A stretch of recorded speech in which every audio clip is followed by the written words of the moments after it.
Well, I've made quite a bit of progress on the interior door panels for the trim, and I thought I'd just show you what I've done so far, because if you're making these yourselves, you might be interested. I think you can make them.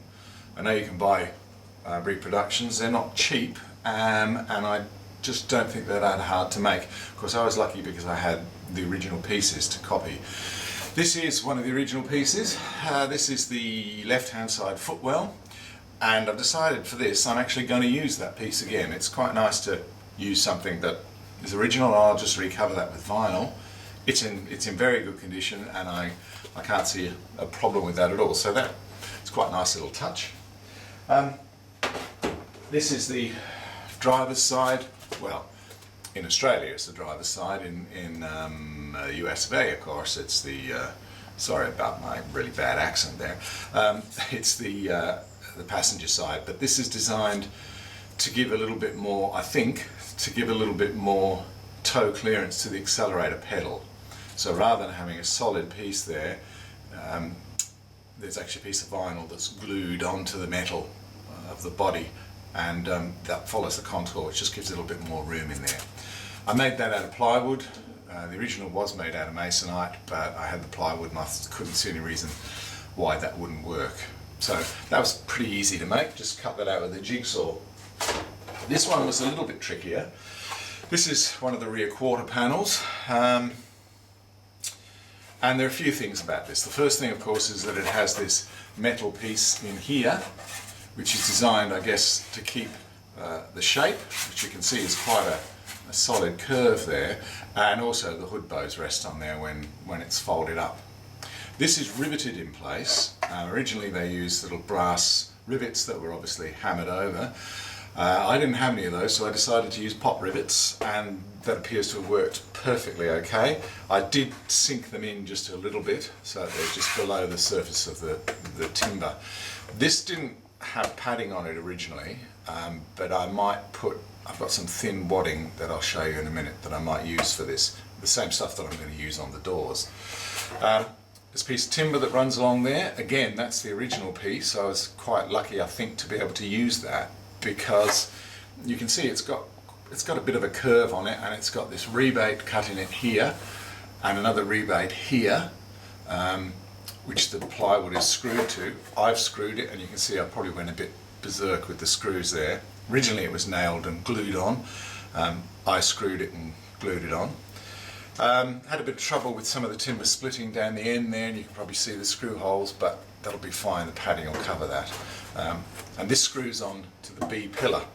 There's a hole here for my seat belt, which is a welded plate onto the back quarter panel.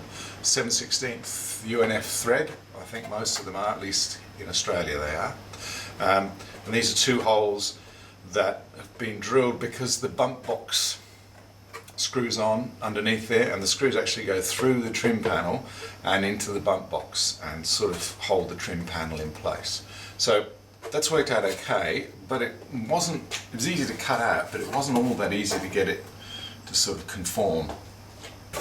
The last thing is this, and I spoke about this on the last video. I made two of these. This, of course, is the inside door panel trim, which has the stitching on it. Now, the first thing about this is that it's got a little piece of timber strip along the inside. This is just an old piece of 1/8 solid timber that I had that I thought I'd use. Originally they used plywood. I had some of this, so I just cut it and glued that on. That's there for a reason. I never realised they were there until I pulled it apart, and even when I first pulled it apart I didn't notice. But if you look at the inside of the door, you'll see that there is a rebate in the pressing of the door. Quite a substantial rebate, and this is obviously designed to fill that, so that when the screws go through it, just holds it all nice and flush with the inside edge of the door. Screws for the door handle, and screws there for the side curtain mounting plate. I've also drilled, you can see I've got the holes there, I hope they show up on the camera. I've drilled the holes here for the stitching, which I'm going to do by hand. Now, I did that by laying the original piece that I had over the top of the plywood, clamping it in place so it didn't move, and then I punched through all the holes. I made a little punch that's about 1/16 of an inch in diameter and punched them through, and then I put the other sheet on top, and I actually used a 1/16 drill and just drilled them all out. So I think that'll work quite well. I'm going to take this upstairs and do the vinyl on that. But you can see there are the holes. The good thing is, of course, that the holes are in the original position that the original ones were, if that makes sense. And they're the right distance apart. I've seen quite a few where they're stitched quite closely together, but as I pointed out before, I reckon they're about a good 1/8 of an inch or so apart. So I think that should look good. All of these pieces of timber I've given a couple of coats of clear varnish to. I think that just helps to seal it. I also think it helps for the vinyl to stick, for the contact adhesive to stick rather than on bare timber. It just seems to stick a little bit better to me. I might be imagining that, but that's the way I think it happens. I've drilled all the holes, including these holes here, which are for the screws which hold the panel onto the door. And the reason I've done that is that I'm using a thin. This is the stuff that I'm using for the wadding, for the padding, which is about, I guess, 1/16 of an inch thick when it compresses up. I didn't want anything too thick, so I hope that's okay. I've used this before, and I've learned from experience that if you try and drill a hole through this, it grabs the drill and sort of rips up into a lump. So I've got the holes in place already. I've pre-drilled those. So that's the piece of wadding I'm going to use, and this is the piece of vinyl I'm going to use, and that's the next step. So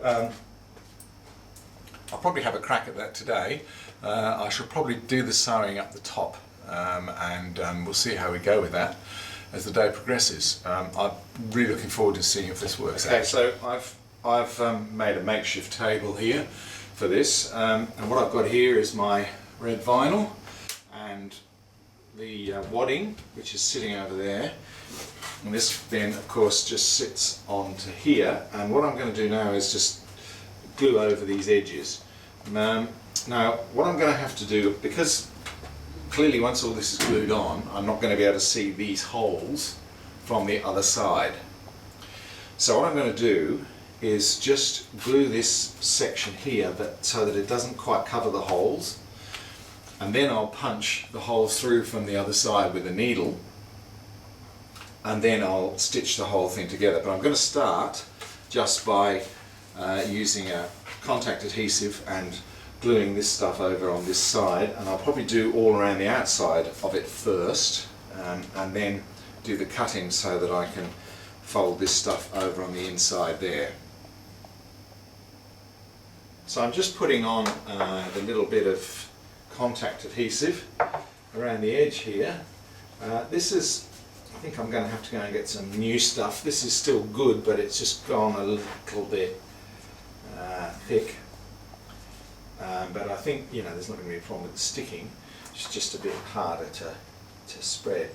I've got to be careful I don't get anything on the table, not because I want to protect the table, but I don't want to get any on the vinyl, the case front of the vinyl, obviously. I'm going to have to still do a bit of trimming on this, so I didn't want to cut the corners and do the trimming, you know, the little angles and things for the fold over until I was ready to glue it together.